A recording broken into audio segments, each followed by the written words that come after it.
second workout of the day. I worked out with my buddies in the morning, 7 o'clock in the morning. Go do that, and then I get a text from Mark saying I'll be at the gym at 9:30. I'm like, I just did a full-on workout. He's like, yeah, see you there at 9:30, you know? And so then I was just in the other room. I'm like, I already worked out. He goes, yeah, let's go. Double session day. So figure if I can eat 2 breakfasts on some days, we can do 2 workouts on some days.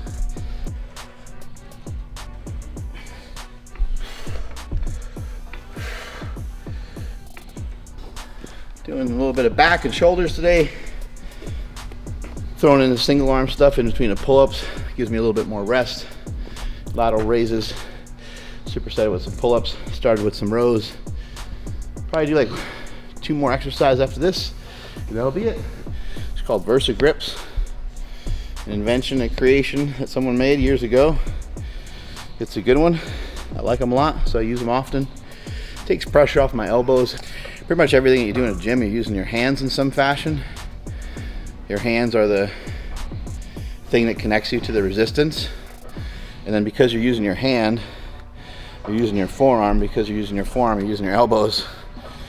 And you're either like pushing on something or pulling on something. And even when you're doing lower body stuff, even when you're just doing like a squat, you still are grabbing the bar really hard. And your elbows are sometimes locked in compromised positions.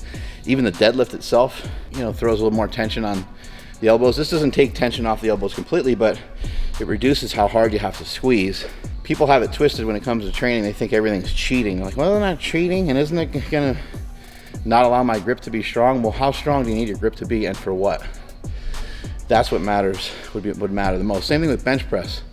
Using a slingshot, people are like, isn't that cheating? Cheating for what? What are we talking about here? We're trying to be jacked, we're trying to be tan, we're trying to be strong, and we're trying to stay that way. We want your workouts to be encouraging. You want your workouts to be smooth, and you want them to happen without hiccups. You don't want to be hurt. So therefore, put on as much shit as you need to, or as you want to, whatever you need to get the job done and to be able to do it for a long time.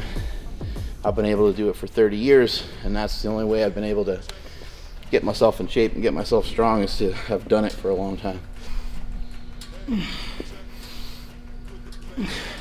Even on something like a lateral raise where you don't think you need to use a strap, it actually helps me to concentrate on my shoulders more. I don't really need to use this way.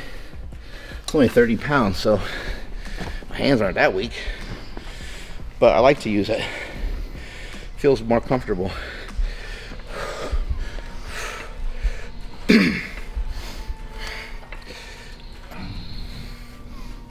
I like to just go a little above the ears when I'm doing these,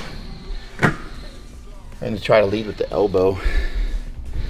Sometimes people will lead with their hand more. I like to try to get the elbow up high and then bring everything up to about the ear, and usually try to stop like right about here.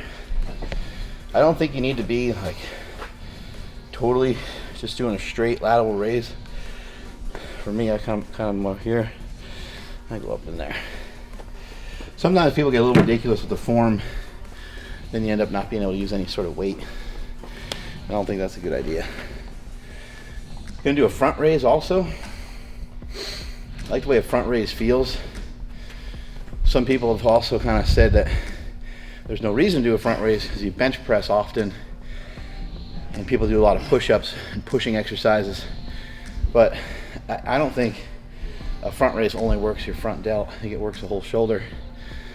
And it's a great way to get kind of those capped shoulders, rounded out shoulders.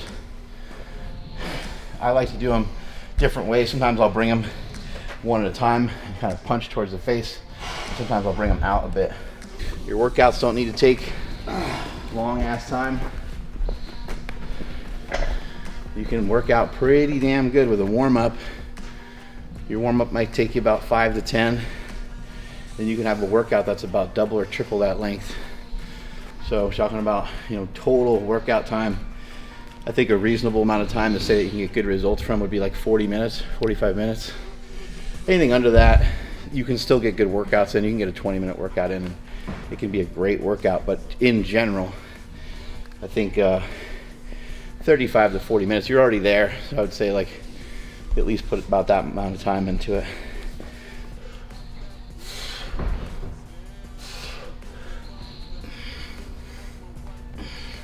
That shit's burning. On that side, I went with kind of 3 different angles. Just having fun with it. Go in here where it lines up with your face. Well, bam. Maybe do 3 that way. Then do 3 that line up with your shoulders. Then do 3 that are outside the shoulders.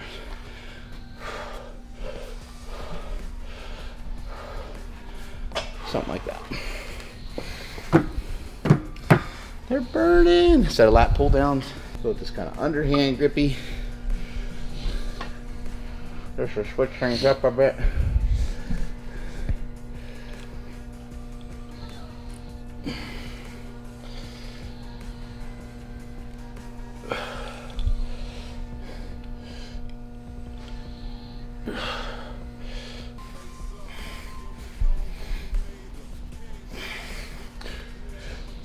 That's it. That's all the training for today. Bunch of back, bunch of shoulders. I'll probably come back in here in a little while and do a little bit of sled stuff. Maybe a little knees over toes stuff later on today. That's it. Strength is never weakness. Weakness never strength. Catch you guys later.